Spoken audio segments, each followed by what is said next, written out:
दोस्तों, अपना प्यारा भारत गगनयान मिशन पर काम कर रहा है, ये तो आप सभी जानते हैं। लेकिन क्या आप जानते हैं कि गगनयान मिशन के लिए एक स्पेशल टेक्नोलॉजी चाहिए थी। इसरो ने कई कंट्री से बातचीत की कि ये टेक्नोलॉजी आप हमारे साथ शेयर कर दीजिए, लेकिन सभी देशों ने मना कर दिया। चाइना से तो उम्मीद थी ही नहीं, अमेरिका ने भी मना कर दिया, यहाँ तक कि हमारा परम मित्र रूस ने भी इस टेक्नोलॉजी को देने से मना कर दिया। तो भारत ने फाइनली ये डिसीजन लिया कि इस टेक्नोलॉजी को हम खुद डेवलप करेंगे। तो इस वीडियो में हम जानेंगे कि ये कौन सी टेक्नोलॉजी है जो कि गगनयान मिशन में यूज होगा और क्यों दुनिया भारत को ये टेक्नोलॉजी नहीं देना चाहती है। और सबसे बड़ा सवाल गाइस कि भारत इस टेक्नोलॉजी को खुद से कैसे डेवलप करेगा। नमस्ते and welcome to all world affair. मैं हूं विकास। इसरो के चीफ एस सोमनाथ ने कहा कि इसरो खुद डेवलप करेगा ECLSS टेक्नोलॉजी अपने गगनयान मिशन के लिए। ECLSS ये कौन सी टेक्नोलॉजी है? अगर ये टेक्नोलॉजी नहीं होगा तो हमारा गगनयान मिशन सक्सेस नहीं होगा। गाइस, आपको बता दें कि ये जो टेक्नोलॉजी है ये बहुत कम देशों के पास है और जिनके पास ये टेक्नोलॉजी अवेलेबल है वो भारत के साथ ये टेक्नोलॉजी शेयर करना नहीं चाहते हैं। मुख्य रूप से अभी पूरे वर्ल्ड में 3 ही देश ऐसे हैं जिनके पास ये टेक्नोलॉजी अवेलेबल है। पहला है USA नासा, दूसरा है चीन CNSA और तीसरा है रशिया रॉसकॉस्मोस। इसके अलावा ये टेक्नोलॉजी बहुत ही कम देशों के पास प्रॉपर तरीके से है क्योंकि ये टेक्नोलॉजी काफी डिफिकल्ट है। तो चलिए समझते हैं कि ECLSS टेक्नोलॉजी क्या है, गगनयान मिशन में इसकी जरूरत क्यों है। सबसे पहले आपको गगनयान मिशन के बारे में पता होना चाहिए। इस मिशन के जरिए भारत अपने 3 एस्ट्रोनॉट्स को अंतरिक्ष में भेजेगा, यानी कि पृथ्वी की सतह से 400 किलोमीटर ऊपर अंतरिक्ष में पहली बार भारत अंतरिक्ष में भेजने जा रहा है अपने एस्ट्रोनॉट्स को, वो भी खुद के द्वारा डेवलप किए गए स्पेस क्राफ्ट से। इसके बाद 3 दिन तक हमारे एस्ट्रोनॉट्स अंतरिक्ष में रहेंगे, फिर 3 दिन बाद धरती पर वापस आएंगे। गाइस, ये सुनने में जितना आसान लग रहा है ये उतना आसान नहीं है, ये काफी कॉम्प्लिकेटेड केस है। बहुत ही कम देश ऐसे हैं जिसका मैंने अभी ऊपर जिक्र किया।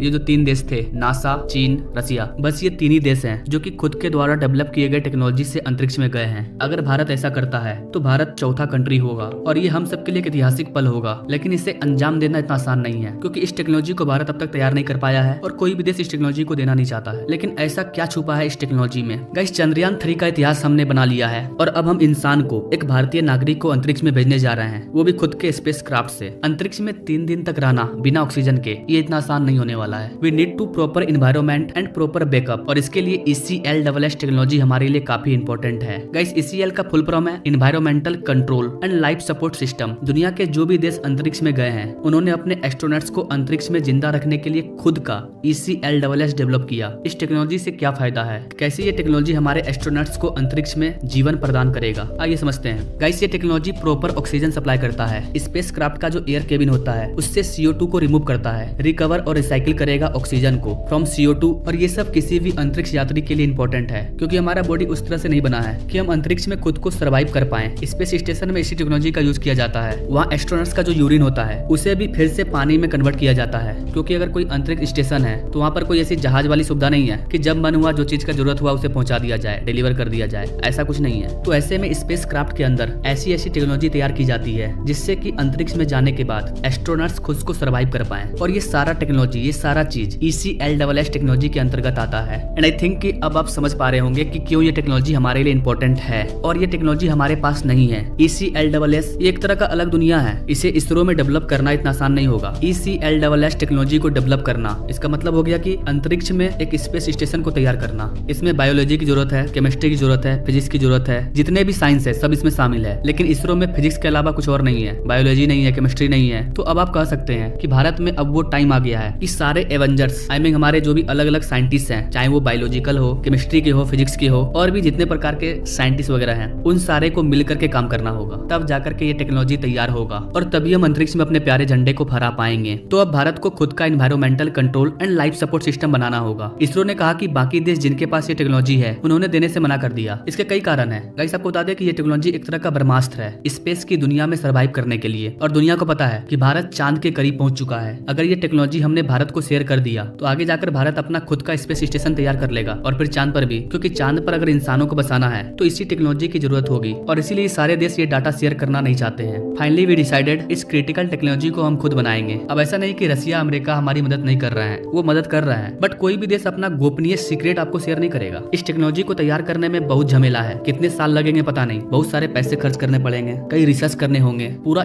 एनवायरनमेंट क्रिएट करना है। एक इंसान को सर्वाइव करने के लिए जिन भी चीजों की जरूरत होगी उसे एक स्पेस क्राफ्ट के अंदर क्रिएट करना होगा। वैसे अगर आप मेरी ओपिनियन सुनो तो मेरे को लगा कि अच्छा हुआ ये देश अगर टेक्नोलॉजी नहीं दे रहे हैं तो, क्योंकि ये एक ऐसा टेक्नोलॉजी है जो हमारे एस्ट्रोनॉट्स को अंतरिक्ष में जिंदा रखेगा और जिंदा धरती पर लेकर आएगा। तो क्या गारंटी है कि ये जो देश है ये अपनी टेक्नोलॉजी अगर शेयर करते भी हैं तो ये 100% शेयर करेंगे। अगर कुछ थोड़ा सा भी इंपॉर्टेंट चीज मिस हुआ तो हमारे अंतरिक्ष यात्री की जान जा सकती है। अब जब इन्होंने ये टेक्नोलॉजी देने से मना कर दिया है तो भारत इसे खुद से तैयार करेगा। हो सकता है भारत को 1000 बार रिसर्च करना पड़े, हमारे साइंटिस्टों को एक एक पॉइंट को खुद से समझना होगा और इस टेक्नोलॉजी में हमारे खुद के फॉर्मूले का यूज किया जाएगा। तो जो रिस्क होगा वो काफी कम होगा, हमें हर चीज के बारे में पता होगा। ऐसे अगर कोई चीज आपको बना बनाया मिल जाए तो उसके बारे में आपको ज्यादा नॉलेज नहीं होगा। तो गाइस आपको क्या लगता है, भारत को ये टेक्नोलॉजी खुद से तैयार करना चाहिए या फिर दूसरे देशों को मनाना चाहिए कि नहीं मुझे ये टेक्नोलॉजी दे दो, मुझे इसकी जरूरत है, बदले में तुम जो चाहोगे वो दूंगा मैं? क्या भारत को ऐसा करना चाहिए? मुझे जो सही लगा मैंने अपना ओपिनियन दिया, अब आपकी बारी। तो कमेंट कीजिए इस टॉपिक को लेकर के आपकी राय क्या है, भारत को क्या करना चाहिए। और हाँ, कमेंट में जय हिंद लिखना ना भूलें। Not thank you for watching. मिलते हैं अगले वीडियो में कई जानकारी के साथ, तब तक के लिए जय हिंद।